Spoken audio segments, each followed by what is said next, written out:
Because he was so beautiful, these drunk and intoxicated men would pick him up, thinking he was a woman. Wellington at 8 was unlike any other boy in his neighborhood. He had a beautiful face that seemed almost sculpted, a visage that turned heads wherever he went. But it wasn't just his looks that set him apart. It was his love for makeup.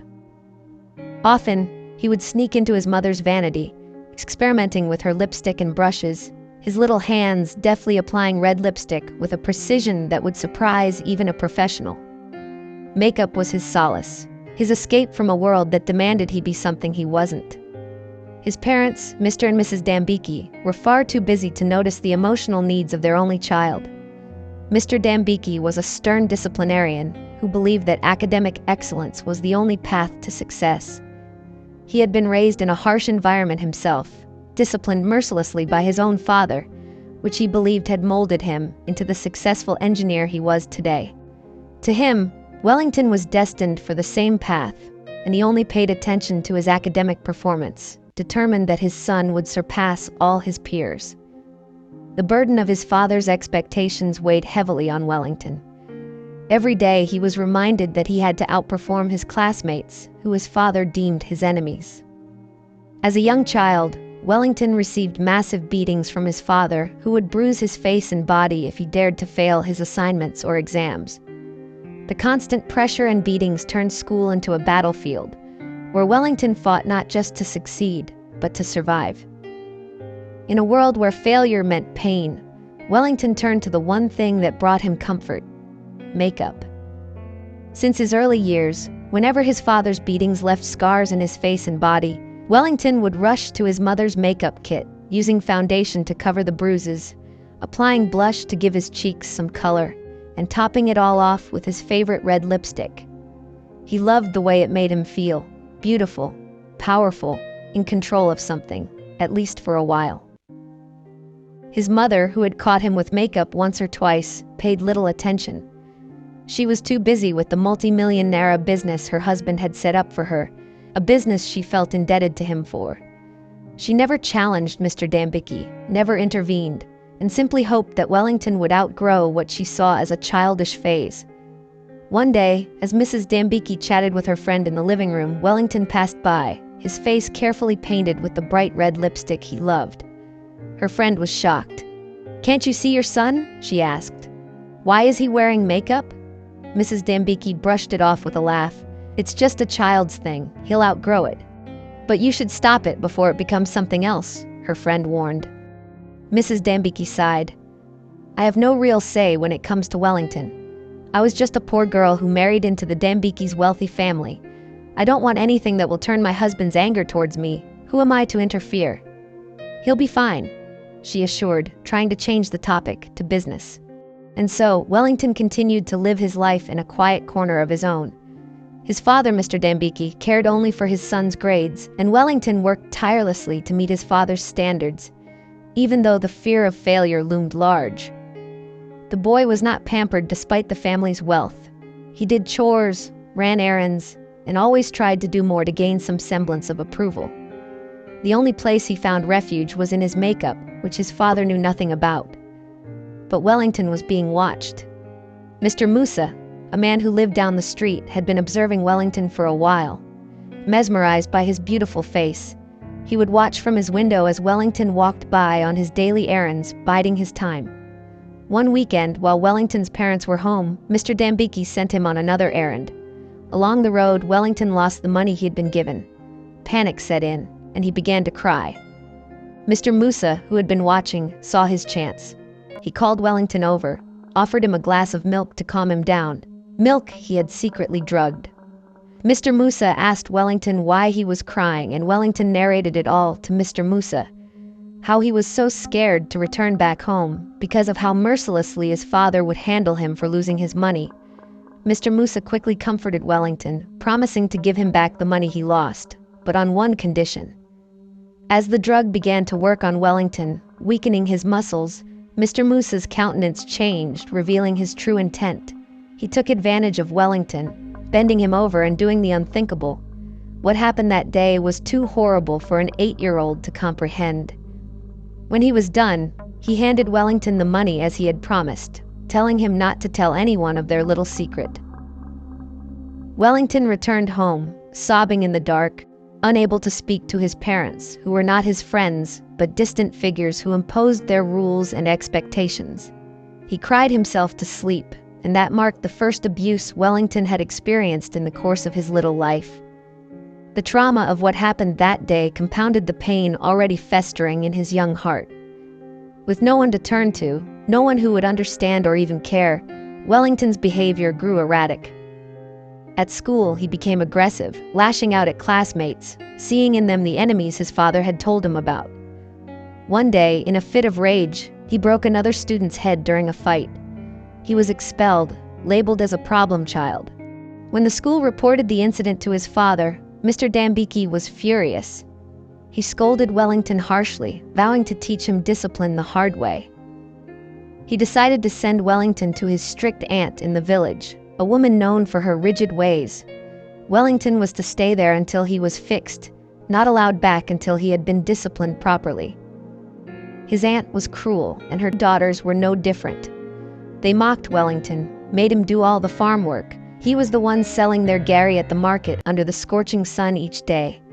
And sadly, they often forgot to leave food for Wellington before he returned from the market each day, thereby forcing him to drink gari every day and sleep hungry in the cassava barn. They called this discipline.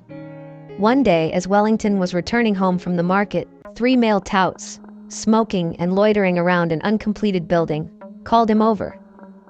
"Why your face fine like this?" They taunted.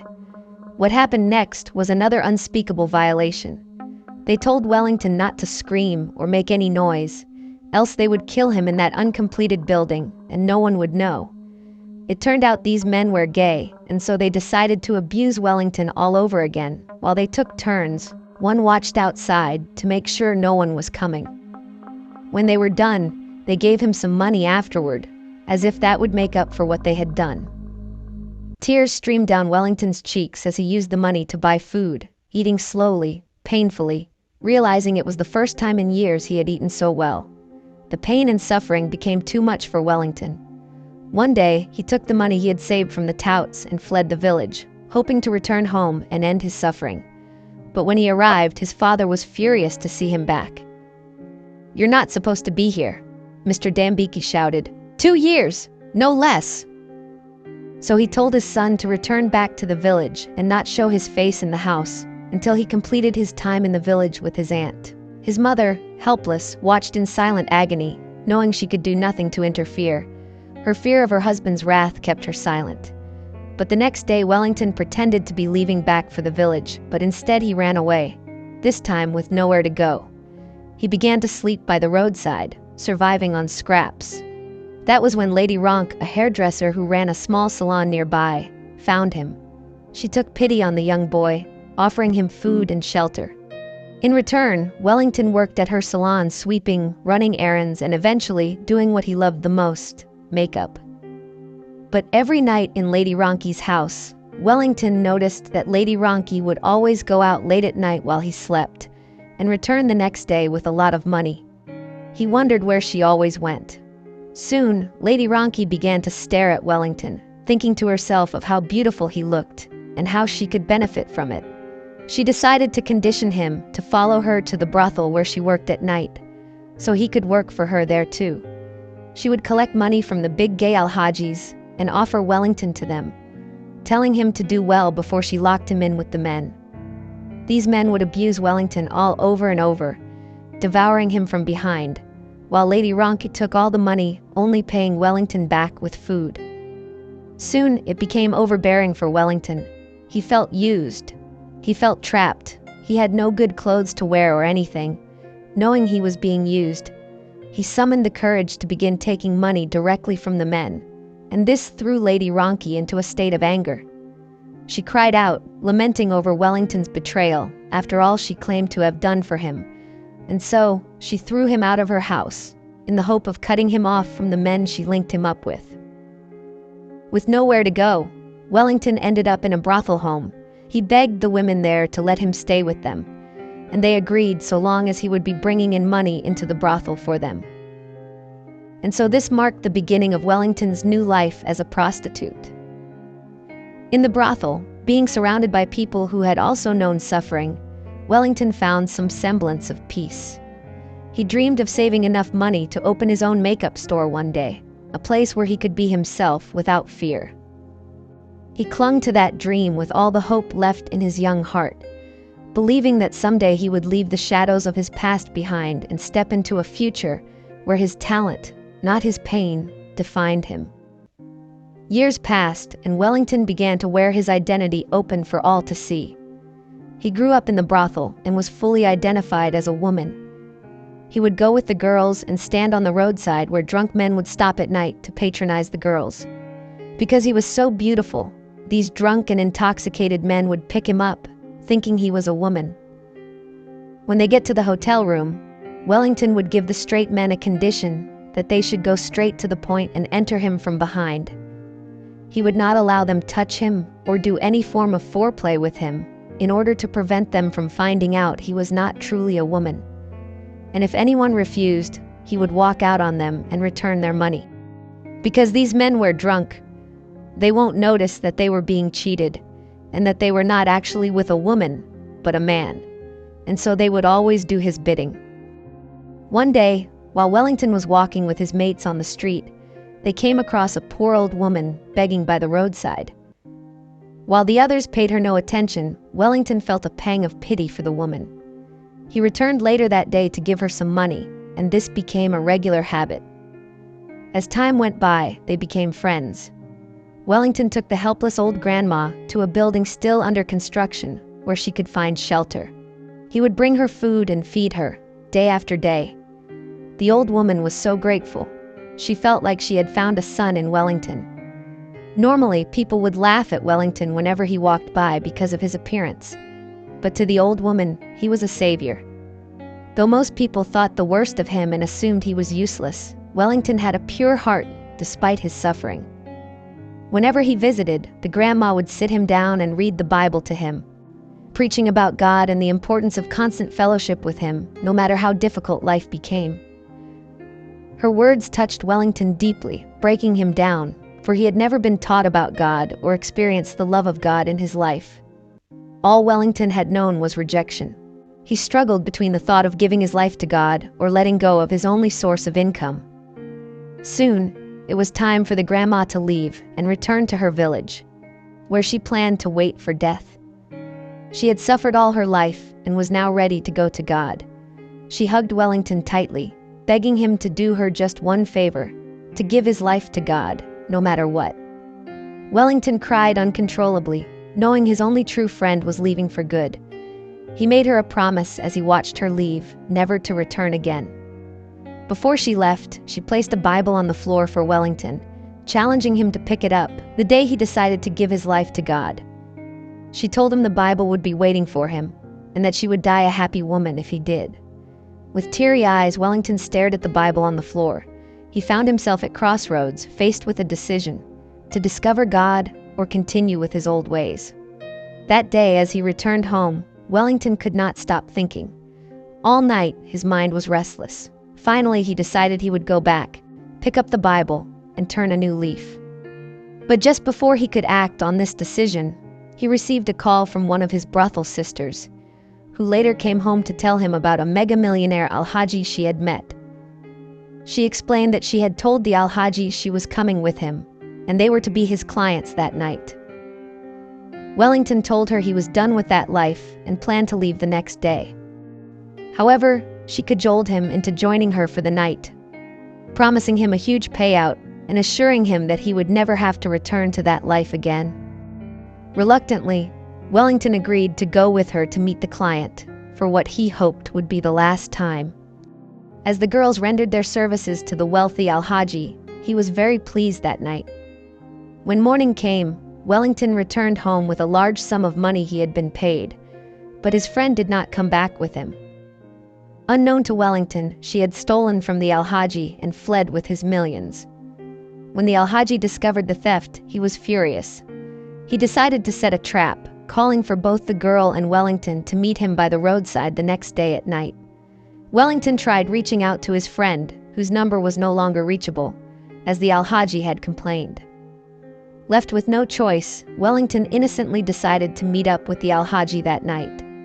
But instead of the Al-Haji, 4 hefty men approached him with forceful strides. Their leader immediately began accusing Wellington of stealing from their boss. Wellington tried to explain that he had no knowledge of any theft, but the leader ordered his men to beat him up. As they assaulted him, Wellington's secret was revealed. The men discovered he was wearing a fake foam bra and realized he was actually a man. The leader's anger intensified. Being gay was something despised and met with hostility in their society. The sun was setting, casting long shadows on the dusty streets where Wellington lay. His body, beaten and broken, was sprawled lifeless on the ground, his once beautiful face now bruised and battered beyond recognition. Blood pooled beneath him, staining the earth, a stark contrast to the colorful makeup he once loved to wear.